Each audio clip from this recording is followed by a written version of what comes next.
ನಮಸ್ತೆ, ಸ್ವಾಗತ. ಸರಳ ಸಂಸ್ಕೃತ ಕಲಿಕೆಗೆ ನಿಮಗೆಲ್ಲರಿಗೂ ಹಾರ್ದಿಕ ಸ್ವಾಗತ. ಇಂದಿನ ಸೆಷನ್ ಅಲ್ಲಿ ನಾವು ವಿಶೇಷಣಗಳನ್ನ ಹೇಗೆ ಬಳಸುವಂತದ್ದು ವಾಕ್ಯದಲ್ಲಿ ಅಂತ ನೋಡೋಣ. ಮೊದಲನೇದಾಗಿ ಒಂದು ತಿಳ್ಕೊಳ್ಬೇಕು ಏನು ಅಂತಂದ್ರೆ, ನಾಮಪದ ಅಥವಾ ಸರ್ವನಾಮ ಪದಗಳಿಗೆ ಬರುವಂತದ್ದು ವಿಶೇಷಣ ಅಲ್ವಾ.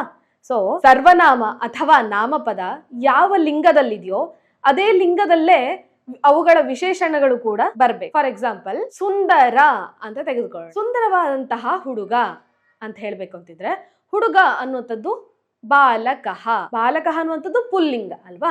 ಸೊ ಬಾಲಕಃ ಅನ್ನುವಂಥದ್ದು ಪುಲ್ಲಿಂಗದಲ್ಲಿದ್ರೆ ಅದಕ್ಕೆ ಹೇಳುವಂತಹ ವಿಶೇಷಣ ಸುಂದರ ಅನ್ನುವಂತಹ ವರ್ಡ್ ಕೂಡ ಏನಾಗಿರ್ಬೇಕು, ಪುಲ್ಲಿಂಗದಲ್ಲೇ ಇರಬೇಕು. ಅದಕ್ಕಾಗಿ ಸುಂದರಃ ಬಾಲಕಃ ಅಂತ ಹೇಳುವಂಥದ್ದು, ಸುಂದರಃ ಬಾಲಕಃ. ಇನ್ನು ಹುಡುಗಿ ಸುಂದರವಾಗಿದ್ದಾಳೆ ಅಂತ ಹೇಳ್ಬೇಕಿದ್ರೆ ಸ್ತ್ರೀಲಿಂಗಕ್ಕೆ ಬಂತು, ಹುಡುಗಿ ಬಾಲಿಕಾ. ಸೊ ಸುಂದರ ಅನ್ನುವಂತಹ ಶಬ್ದ ಸುಂದರಿ ಅಂತ ಆಗುತ್ತೆ, ಸುಂದರಿ ಬಾಲಿಕಾ. ಇನ್ನು ಸುಂದರಂ ಅಂತ ಬಳಸುವಂತದ್ದು ನಾವು ನಪುಂಸಕಲಿಂಗಕ್ಕೆ. ಸುಂದರಂ ಪುಷ್ಪಂ, ಹೂವು ಸುಂದರವಾಗಿದೆ. ಹೂ ಅನ್ನೋದು ನಪುಂಸಕಲಿಂಗ, ಪುಷ್ಪಂ ಅಲ್ವಾ. ಸೊ ಪುಷ್ಪಂ ಸುಂದರಂ ಅಥವಾ ಸುಂದರಂ ಪುಷ್ಪಂ ಅಂತ ಆಗುತ್ತೆ. ಸುಂದರಃ ಪುಲ್ಲಿಂಗ, ಸುಂದರಿ ಸ್ತ್ರೀಲಿಂಗ, ಸುಂದರಂ ನಪುಂಸಕಲಿಂಗ. ದೊಡ್ಡವಾಗಿರುವಂತದ್ದು ಅನ್ನೋದಕ್ಕೆ ವಿಶಾಲ ಅಂತ. ವಿಶಾಲ ಅನ್ನುವಂಥದ್ದು ಪ್ರಾತಿಪದಿಕ. ಸೊ ಅವುಗಳಿಗೆ ಪುಲ್ಲಿಂಗ, ಸ್ತ್ರೀಲಿಂಗ, ನಪುಂಸಕಲಿಂಗ ಏನು ಇರಲ್ಲ. ಅದು ಮೂಲ ರೂಪ, ನಾಮಪದದ ಮೂಲ ರೂಪ ಅಥವಾ ಸರ್ವನಾಮ ಪದದ ಮೂಲ ರೂಪ ಪ್ರಾತಿಪದಿಕ. ದೊಡ್ಡದಾಗಿರುವಂತದ್ದು ಅಂತ ಹೇಳ್ಬೇಕಿದ್ರೆ ವಿಶಾಲ ಅಂತ ವರ್ಡ್ನ ಬಳಸ್ತೀವಿ. ವೃಕ್ಷ ವಿಶಾಲವಾಗಿದೆ ಅಂತ ಹೇಳ್ಬೇಕಿದ್ರೆ ವಿಶಾಲಃ ವೃಕ್ಷಃ ಏನಾಗುತ್ತೆ, ವಿಶಾಲಃ ವೃಕ್ಷ, ತುಂಬಾ ದೊಡ್ಡ ವಿಶಾಲವಾದಂತಹ ಮರ ಅಂತ. ಹಾಗೆ ಸ್ತ್ರೀಲಿಂಗದ ಹೇಳ್ಬೇಕಿದ್ರೆ ವಿಶಾಲ ದೊಡ್ಡ ಅಂತ ಆಗುತ್ತೆ. ವಿಶಾಲ, ವಿಶಾಲ ಕೂಪಿ, ವಿಶಾಲವಾದಂತಹ ಬಾವಿ, ವಿಶಾಲ ಕೂಪಿ ಅಥವಾ ವಿಶಾಲ ವಾಟಿಕ, ತುಂಬಾ ದೊಡ್ಡ ವಿಶಾಲವಾದಂತಹ ವಾಟಿಕ ತೋಟ. ವಿಶಾಲಂ ಉದ್ಯಾನಂ, ದೊಡ್ಡದಂತಹ ಉದ್ಯಾನ.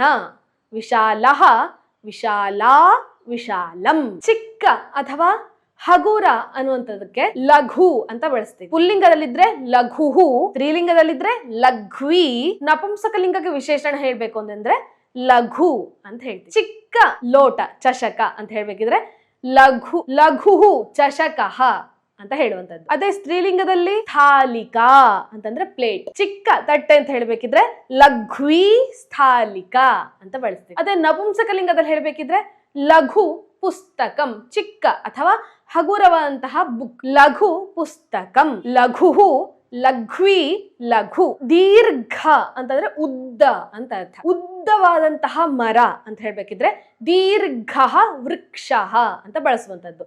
ವೃಕ್ಷ ಪುಲ್ಲಿಂಗ, ಸೊ ದೀರ್ಘ ವೃಕ್ಷ. ದೀರ್ಘ ಮಾಪಿಕ, ಉದ್ದವಾದಂತಹ ಸ್ಕೇಲ್. ಮಾಪಿಕ ಅಂತಂದ್ರೆ ಸ್ಕೇಲ್. ದೀರ್ಘ ಮಾಪಿಕ. ದೀರ್ಘಂ ಫಲಕಂ, ಉದ್ದವಾದಂತಹ ಹಲಗೆ, ಫಲಕ. ಹೊಸತು ಅಂತ ಹೇಳ್ಬೇಕಿದ್ರೆ ನೂತನ ಅಂತ ಬಳಸುವಂತದ್ದು. ಚಷಕ ನೂತನ, ಹೊಸದಂತಹ ಲೋಟ ಗ್ಲಾಸ್ ಅಂತ ಹೇಳ್ಬೇಕಿದ್ರೆ ನೂತನಃ ಚಷಕಃ. ನೂತನ ಶಾಟಿಕಾ, ಹೊಸದಾದಂತಹ ಸೀರೆ. ನೂತನಂ ಪುಸ್ತಕಂ ಅಥವಾ ನೂತನಂ ವಸ್ತ್ರಂ. ನೂತನಃ ನೂತನ ನೂತನಂ. ಹೊಸತು ಅನ್ನೋದಕ್ಕೆ ಆಪೋಸಿಟ್ ವರ್ಡ್, ವಿರುದ್ಧಾರ್ಥಕ ಪದ ಹಳೆತು ಅಂತಲ್ವಾ. ಅದಕ್ಕೆ ಪುರಾತನ ಅಂತ ಹೇಳುವಂಥದ್ದು. ಪುಲ್ಲಿಂಗಕ್ಕೆ ಬಳಸ್ಬೇಕಿದ್ರೆ ಪುರಾತನಃ. ಪುರಾತನಃ ದೇವಾಲಯ, ಹಳೆಯ ದೇವಸ್ಥಾನ. ಪುರಾತನ ಶಾಟಿಕಾ, ಹಳೆಯ ಸೀರೆ. ಪುರಾತನಂ ವಸ್ತ್ರಂ, ಹಳೆಯ ಬಟ್ಟೆ. ಪುರಾತನಂ, ಪುರಾತನಃ, ಪುರಾತನ, ಪುರಾತನಂ. ಇನ್ನು ಕೆಲವೊಂದಷ್ಟು ಬಣ್ಣಗಳ ಹೆಸರನ್ನ ನೋಡೋಣ. ಬಣ್ಣಗಳಲ್ಲೂ ಕೂಡ ಸರ್ವನಾಮ ಮತ್ತೆ ನಾಮಪದಕ್ಕೆ ತಕ್ಕಂತೆ ಲಿಂಗಗಳಲ್ಲೂ ಕೂಡ ವ್ಯತ್ಯಾಸಗಳು ಆಗ್ತಾ ಹೋಗುತ್ತೆ. ಶ್ವೇತ ಅಂತಂದ್ರೆ ಬಿಳಿದು ಅಂತ ಅರ್ಥ, ಬಿಳಿ ಬಣ್ಣ. ಶ್ವೇತಃ ಪುಲ್ಲಿಂಗ, ಶ್ವೇತಾ ಸ್ತ್ರೀಲಿಂಗ, ಶ್ವೇತಂ ನಪುಂಸಕಲಿಂಗ. ಸೊ ಯಾವ್ದಾದ್ರು ವಸ್ತು ಅದು ಬಿಳಿ ಬಣ್ಣದಲ್ಲಿದೆ ಅಂತ ಹೇಳ್ಬೇಕಿದ್ರೆ ಆ ವಸ್ತು ಯಾವ ಲಿಂಗದಲ್ಲಿದೆ ಅನ್ನೋದನ್ನ ನೋಡಿ ನಾವು ಶ್ವೇತಃ ಹೇಳ್ಬೇಕಾ ಅಥವಾ ಶ್ವೇತಾ ಹೇಳ್ಬೇಕಾ ಅಥವಾ ಶ್ವೇತಂ ಅಂತ ಶಬ್ದವನ್ನ ಬಳಸ್ಬೇಕಾ ಅನ್ನೋದನ್ನ ನೋಡ್ಕೊಳ್ಬೇಕು. ಹಾಗೆ ರಕ್ತ ಅಂತಂದ್ರೆ ಕೆಂಪು, ಪುಲ್ಲಿಂಗದಲ್ಲಿ ರಕ್ತಃ, ಸ್ತ್ರೀಲಿಂಗ ರಕ್ತ, ನಪುಂಸಕಲಿಂಗ ರಕ್ತಂ. ಹಳದಿ ಯೆಲ್ಲೋ ಕಲರ್ಗೆ ಪೀತ ಅಂತ ಹೇಳುವಂಥದ್ದು. ಪೀತಃ ಪುಲ್ಲಿಂಗ, ಪೀತಾ ಸ್ತ್ರೀಲಿಂಗ, ಪೀತಂ ನಪುಂಸಕ ಲಿಂಗ. ಹರಿತ ಅಂತಂದ್ರೆ ಹಸಿರು ಬಣ್ಣ. ಹರಿತಃ ಪುಲ್ಲಿಂಗ, ಹರಿತಾ ಸ್ತ್ರೀಲಿಂಗ, ಹರಿತಂ ನಪುಂಸಕ ಲಿಂಗ. ಪಿಂಕ್ ಪಾಟಲ ಅಂತಂದ್ರೆ ಗುಲಾಬಿ ಬಣ್ಣ ಅಂತ ಅರ್ಥ.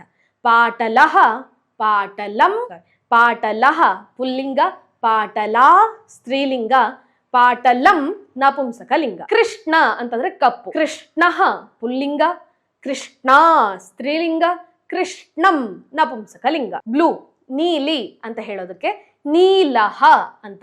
ನೀಲಹ ಪುಲ್ಲಿಂಗ, ನೀಲಾ ಸ್ತ್ರೀಲಿಂಗ, ನೀಲಂ ನಪುಂಸಕ ಲಿಂಗ. ಹೀಗೆ ಕೆಲವೊಂದು ಬಣ್ಣಗಳ ಹೆಸರು ಪುಲ್ಲಿಂಗ, ಸ್ತ್ರೀಲಿಂಗ, ನಪುಂಸಕ ಲಿಂಗದಲ್ಲೂ ಕೂಡ ನಾವು ನೋಡಿದ್ವಿ. ಇನ್ನು ಸಿಹಿಯಾಗಿದೆ ಅಂತ ಹೇಳೋದಕ್ಕೆ ಮಧುರಹ ಅಂತ ಬಳಸ್ತೀವಿ. ಮಧುರಹ ಪುಲ್ಲಿಂಗ, ಮಧುರಾ ಸ್ತ್ರೀಲಿಂಗ, ಮಧುರಂ ನಪುಂಸಕ ಲಿಂಗ. ಮಧುರಹ, ಮಧುರಾ, ಮಧುರಂ. ಇನ್ನು ಖಾರವಾಗಿರುವಂತದ್ದು ಅಂತ ಹೇಳೋದಕ್ಕೆ ಕಟುಹು, ಕಟ್ವಿ, ಕಟು. ತಂಪಾಗಿರೋದು ಅಂತ ಹೇಳೋದಕ್ಕೆ ಶೀತಲ ಅಂತ ವರ್ಡ್. ಶೀತಲಃ ಪುಲ್ಲಿಂಗ, ಶೀತಲಾ ಸ್ತ್ರೀಲಿಂಗ, ಶೀತಲಂ ನಪುಂಸಕ ಲಿಂಗ. ಬಿಸಿಗೆ ಉಷ್ಣ ಅಂತ ಹೇಳುವಂಥದ್ದು. ಉಷ್ಣಃ ಪುಲ್ಲಿಂಗ, ಉಷ್ಣ ಸ್ತ್ರೀಲಿಂಗ, ಉಷ್ಣಂ ನಪುಂಸಕ ಲಿಂಗ. ತುಂಬಾ ಗಟ್ಟಿಯಾಗಿರುವಂತದ್ದು, ಬಲವಾಗಿರುವಂತದ್ದು ಅಂತ ಹೇಳೋದಕ್ಕೆ ಪುಲ್ಲಿಂಗದಲ್ಲಿ ಬಲವಾನ್. ಬಲವಾನ್ ಪುರುಷಃ, ಅವನು ತುಂಬಾ ಶಕ್ತಿಯುತವಾಗಿದ್ದಾನೆ, ಬಲವಾಗಿದ್ದಾನೆ. ಬಲವಾನ್ ಪುರುಷಃ. ಬಲವತಿ ಮಹಿಳಾ, ಬಲವತಿ ಮಹಿಳಾ. ಬಲವತ್ ಅನ್ನೋದನ್ನ ನಪುಂಸಕ ಲಿಂಗಕ್ಕೆ ಬಳಸ್ತೀವಿ. ಇನ್ನು ತುಂಬಾ ವೀಕ್ ಆಗಿದ್ದಾರೆ, ತುಂಬಾ ದುರ್ಬಲವಾಗಿದ್ದಾರೆ ಅಂತ ಹೇಳೋದಕ್ಕೆ ದುರ್ಬಲಃ.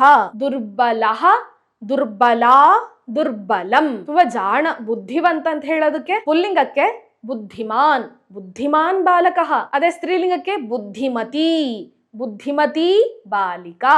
ಬುದ್ಧಿಮತ್ ಅನ್ನೋದನ್ನ ನಪುಂಸಕ ಲಿಂಗ ವರ್ಡ್ಗಳಿಗೆ ಬಳಸ್ತಾರೆ. ಬುದ್ಧಿಮಾನ್, ಬುದ್ಧಿಮತಿ, ಬುದ್ಧಿಮತ್. ಹೀಗೆ ಇವತ್ತಿನ ಸೆಷನ್ ನಲ್ಲಿ ನಾವು ಕೆಲವೊಂದು ವಿಶೇಷಣಗಳನ್ನ ನೋಡಿದೀವಿ. ಹಾಗೆ ಅವುಗಳ ಪುಲ್ಲಿಂಗ, ಸ್ತ್ರೀಲಿಂಗ, ನಪುಂಸಕ ಲಿಂಗಗಳ ರೂಪಗಳನ್ನು ಕೂಡ ನಾವು ನೋಡಿದೀವಿ. ಇವತ್ತಿನ ಸೆಷನ್ ನಲ್ಲಿ ಹೇಳಿರುವಂತಹ ಅಂಶಗಳು ನಿಮಗೆ ಅರ್ಥ ಆಗಿದೆ ಅಂತ ಅನ್ಕೊಳ್ತೀನಿ. ಅರ್ಥ ಆಗಿದ್ದ ಪಕ್ಷದಲ್ಲಿ ಬಲವತ್ ಅಂತಂದ್ರೆ ತುಂಬಾ ಗಟ್ಟಿಯಾಗಿರುವಂತದ್ದು, ತುಂಬಾ ಶಕ್ತಿಯುತವಾಗಿರುವಂತದ್ದು, ಬಲವಾಗಿರುವಂತದ್ದು ಅನ್ನೋ ವರ್ಡ್ ಬಲವಾನ್ ಅಲ್ವಾ. ಇದಕ್ಕೆ ಪುಲ್ಲಿಂಗ ವರ್ಡ್ ಏನಾಗತ್ತೆ, ಹಾಗೆ ಅದಕ್ಕೊಂದು ಸೆಂಟೆನ್ಸ್. ಬುದ್ಧಿವಂತ, ಹಾಗೆ ಬುದ್ಧಿವಂತ ಅನ್ನೋ ವರ್ಡ್ಗೆ ಸ್ತ್ರೀಲಿಂಗ ರೂಪ ಏನಾಗುತ್ತೆ, ಹಾಗೆ ಅದನ್ನ ಸೆಂಟೆನ್ಸ್ ನಲ್ಲಿ ಹೇಗೆ ಬಳಸಬಹುದು. ಹಾಗೆ ದೀರ್ಘ, ಉದ್ದವಾಗಿದೆ ಅಂತ ಹೇಳೋದಕ್ಕೆ ಸಂಸ್ಕೃತದಲ್ಲಿ ಏನ್ ಹೇಳ್ತಾರೆ, ಹಾಗೆ ಅದಕ್ಕೆ ಸೆಂಟೆನ್ಸ್ ಅನ್ನ ಹೇಗ್ ಮಾಡ್ಬೋದು ಅನ್ನೋದನ್ನ ನೀವು ನಮ್ಗೆ ಕಾಮೆಂಟ್ ಮೂಲಕ ತಿಳಿಸಿ. ಧನ್ಯವಾದ.